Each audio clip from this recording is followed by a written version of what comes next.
Today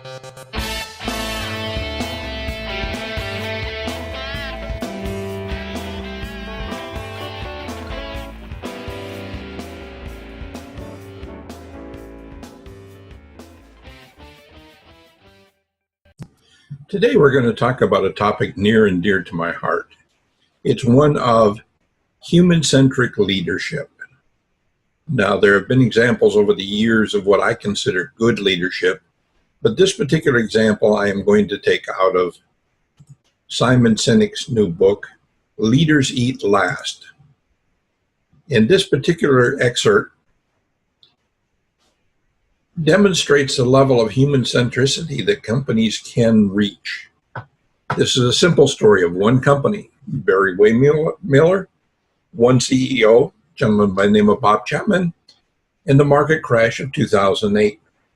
Now I'm going to read this verbatim from Simon's great book so as to not lose anything in the translation.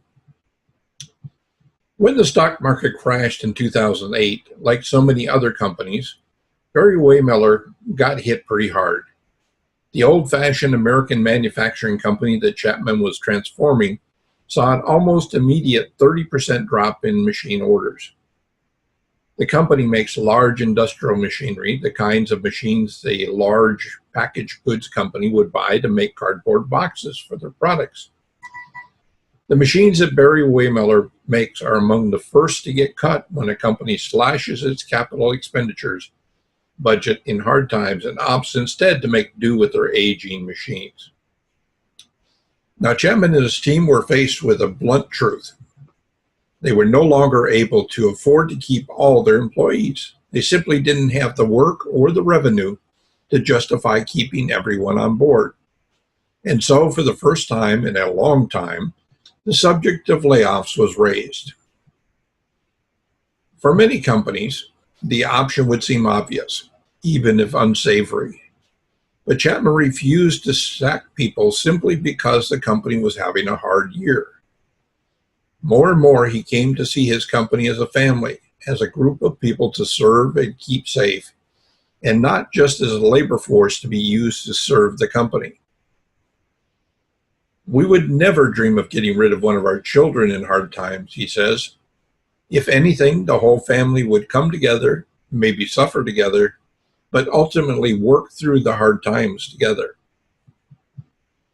And so, instead of layoffs, the company implemented a mandatory furlough program. Every employee, from the CEO to the secretaries, would have to take 4 weeks of unpaid time off. They could take the weeks off whenever they wanted, and the weeks did not have to be taken consecutively. But it was how Chapman announced the program that proved his leadership bona fides. It is better that we all suffer a little, he told his people, so that none of us has to suffer a lot. The protection that Chapman offered his people had a massive impact. Unlike in a company that announces layoffs, sending everyone into self-protection mode, at Barry-Wehmiller, the people spontaneously and completely on their own set out to do more for each other. Those who could afford more time off traded with those who could afford it less. Though they were under no obligation to do so, they took off more unpaid time than required just to help someone else out. The overwhelming feeling across the company was one of gratitude for the security they had been given. I suspect in other companies that face hard times, most of the people would also rather lose a month's pay than lose their job. As soon as things started to pick up again, the furlough program was done away with, and the 401k contributions that the company had stopped paying in the tough times were not only restored, but were back paid to when the tough times began. The result was astounding. The leaders fulfilled the anthropological obligation of an alpha to protect the tribe, and in return, the people repaid that protection with a sense of loyalty, wanting to do whatever they can to help the company. Few from Barry-Wehmiller ever leave just for money. To human beings, the safety a strong tribe provides its members makes the tribe stronger and better equipped to deal with the dangers and uncertainty of the outside world. The reason good leaders do well in hard times is obvious.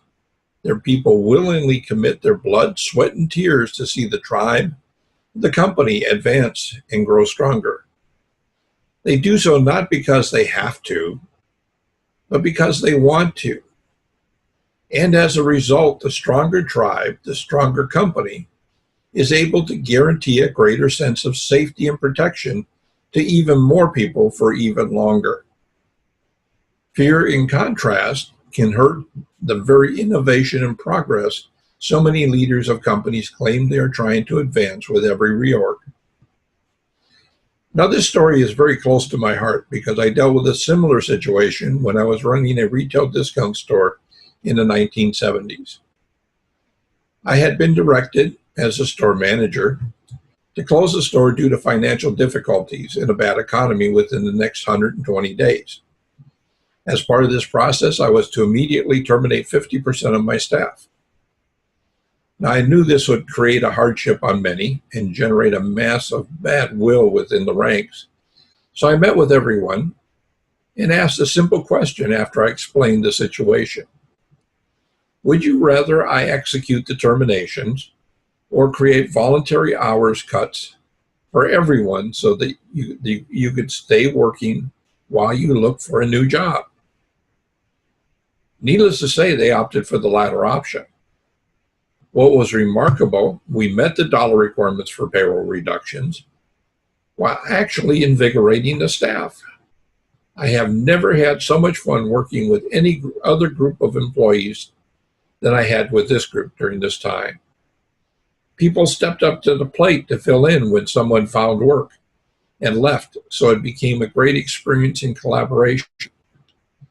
Today, companies are pulling the layoff trigger too fast, and this is resulting in massive disengagement.